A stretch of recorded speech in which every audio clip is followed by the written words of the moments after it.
Hey, ito na naman ako.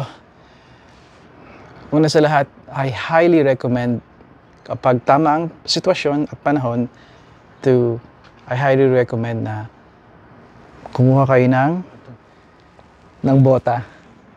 It doesn't have to be back boots. Arctic ito, rated sa malalamig talaga. Pero may mga iba pang klase nito.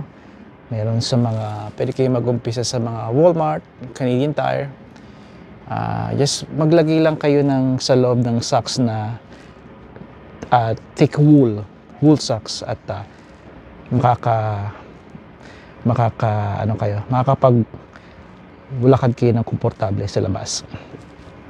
At kapag okay na, and then bili kayo ng more insulated or yung waterproof at mas protection sa lamig. Ito ay sa popular to na mock boots. At again, marami silang klase. May pang winter, may pang fall or summer. Popular sila dahil sa mga magsasaka at sa mga nasa rural areas, lalo na may maputik or ma-snow or matubig, hindi ka tatagusin dyan. Patatlong season ko na yata ito eh. Meron akong video nito sa aking kabilang channel, sa Old Len. And nung una kong binili ito, sa Bass Pro ko ito binili. Now, ang mga rated ng mga ito, yung ibang mga reviews, they don't like it kasi sabi nila malamig daw, sabi ito nasisira daw dito. Pero sa akin, kita niyo naman siguro, may idea na kayo kung paano ako magtrabaho dito sa labas, sa garden, sa snow, sa mga properties, and hindi ko binibaby yung aking mga suot. And subok na to hanggang hindi ako binigyan ng problema. Yes, mararamdaman niyo yung lamig pag talagang deep, lalo nakaraan ninyo, lalo kayo doon sa mga prairie, minus 45 kayo, minus 50, di ba? Mararamdaman niyo yon. Pero ang susi talaga nun ay yung inyong medyas. Kailangan talaga wool ang medyas niyo. Okay? Some kind of wool. Pinakang basic na wool ay yung madalas yung makita, yung galing sa tupa, yung lamb wool. And effective na yun. Gawin nyo lang heavy duty. Alright? At mararamdaman nyo ito yung mga mararamdaman nyo yung lamig, pero hindi kayo mababother, hindi kayo maging yung discomfort, hindi mararamdaman yun. Again, kailangan ko sabihin to, iba-iba tayong mga tao, iba-iba ang katawan natin. Sa majority sa atin, I'm very confident to say na magugustuhan niyo yun. This is very nice. At pag may nakita akong mud, tubig na ganyang kataas, I just lumulusong lang ako and dry pa rin yung pa ako. Isa pang kagandahan ng wool, kung yun ang susuotin ninyo, unlike yung socks, at mahal naman ng silk, yung socks na lang, hindi siya nagwiwik. Tsaka malagkit siya pag pinawisan, di ba? At truly napapawisan ka dito dahil wala itong mga butas na so keep talaga niya yung init diyan. Kaya ang perfecto din ng wool, kasi ang wool nagwi-wick yon, at kung hindi mo makayang mag-wick dahil napakatagal niya sa labas at very active kayo, and hindi mangangamoy yon hanggang sa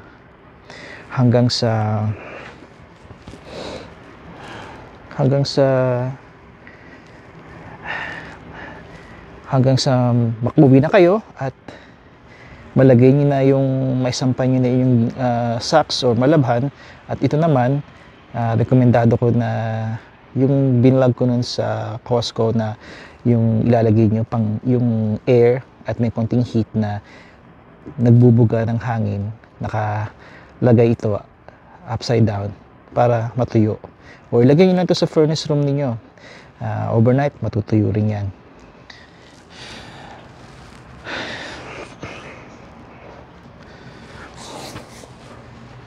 Ito nga pala, bago ko nga pala malimutan, artist talaga yung artist ng aking anak. Tingnan yung ginawa niya. Bunny daw, bunny. Pinakita niya sa akin. Siyempre, sabi ko, kukunan ko yan, ilalagay ko yan online.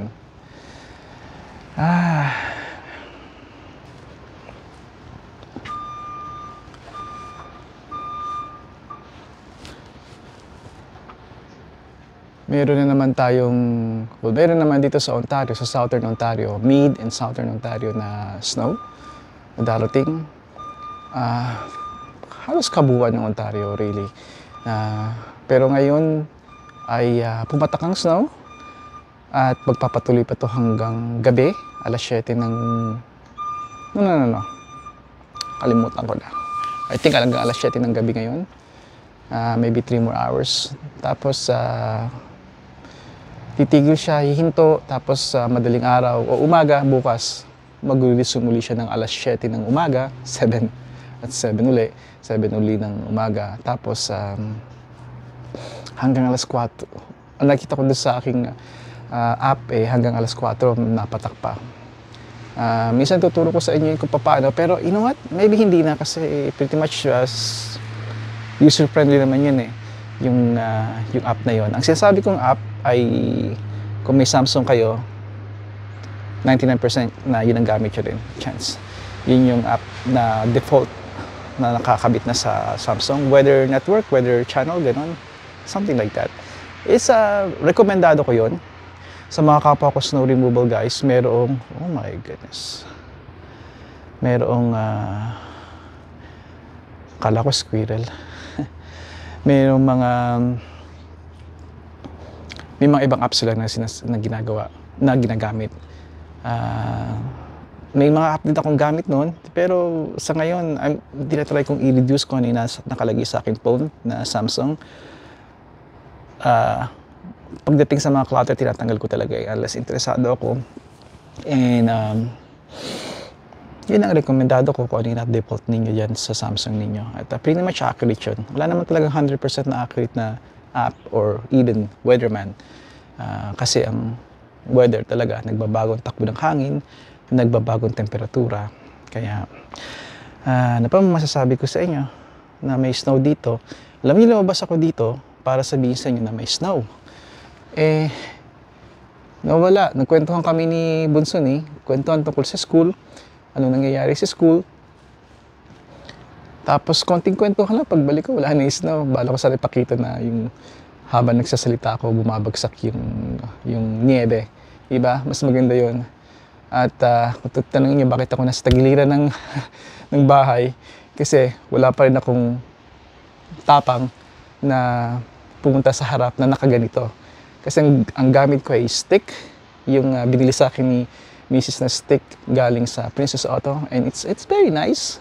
Gamit ko to nagagamit ko ito maminsan-minsan at ang bala ko nito kasi flexible yung kanyang tripod legs, kung yun ang pwede natin itawag doon. Bala ko ikabit yun, tapos habang nagbibisikleta ako, dadalhin ko kayo sa mga trails dito, sa mga pretty much trails muna, kasi mahihain pa rin ako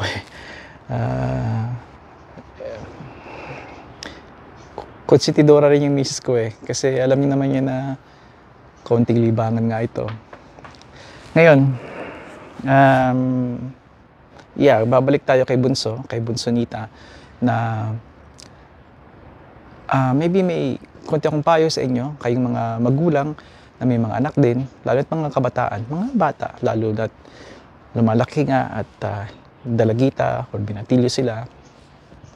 Ugaliin ninyo na kausapin sila pagkatapos ng school kung kaya ninyo. Naintindihan ko sa inyo, iba ang mga schedule ninyo. Pero gawin niyo yung makakaya ninyo. Kung maaari mang imposible ngayon, maybe sa pagkakataon na magkikita kayo, alam ko sa iba sa inyo pang gabi, madaling araw, dumarating. At ganun talaga, di ba? Sabi nga nila, iba-iba nga tayo ng mga oras para sa pamilya din o even para sa sarili. Pero kung makakakuha kayo ng maganda yon, maalala ng mga bata, makakakuha kayo ng pagkakataon, bigyan sila ng oras, kausapin.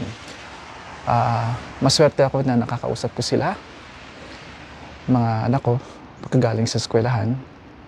Tapos napapag-usapan namin ang mga bagay-bagay sa eskwelahan, sa homework, mga kaklase nila. Maybe even traffic, papunta dito, papunta ron, bus stop, yung mga buses.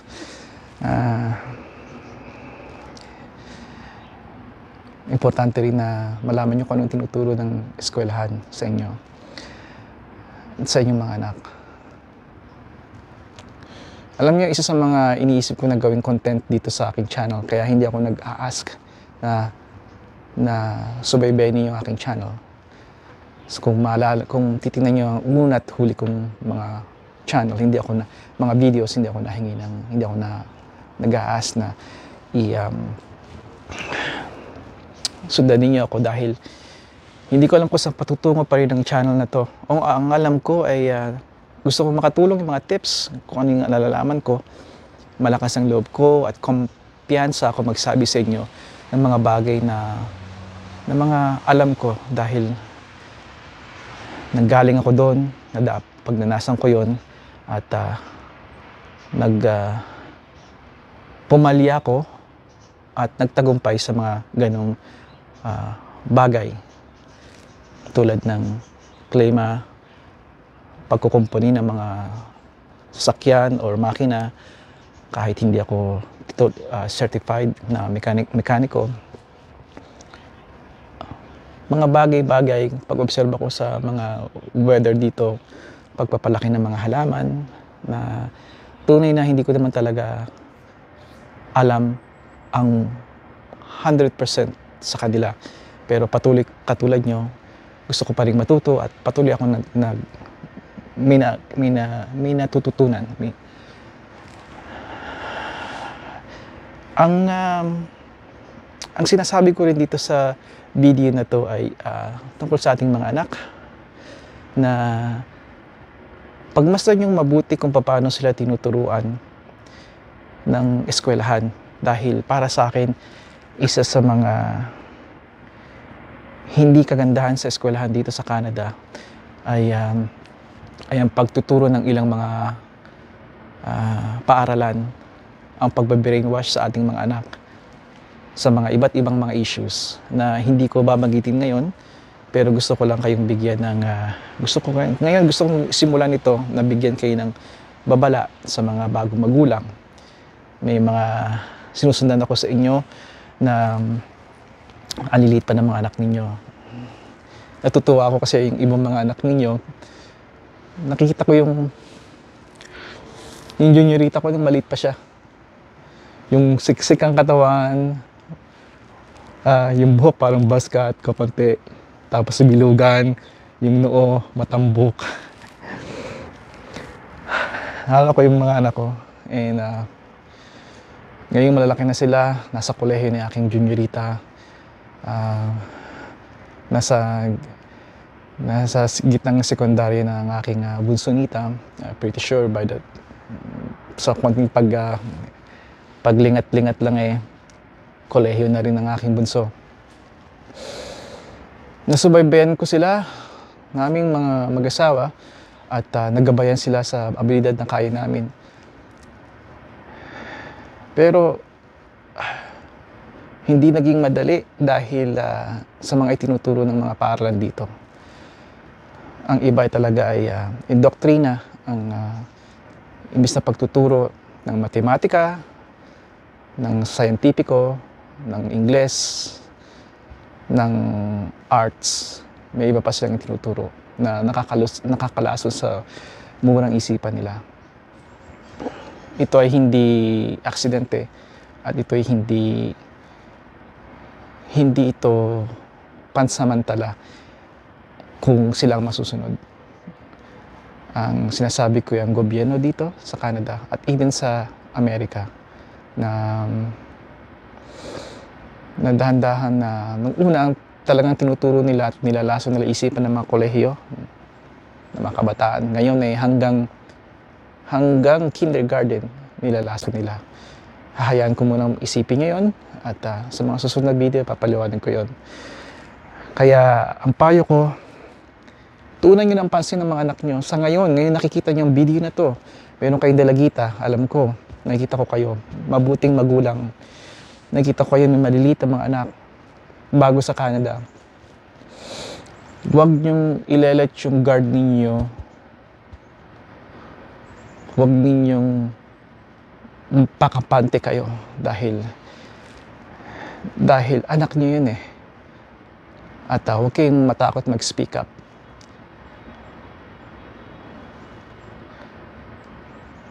Ito ang masasabi ko dahil matagumpay ko silang na mga anak ko na hindi sila nalason sa mga indoktrina na binibigay na liberal na mga pamunuan ng ibang paaralan.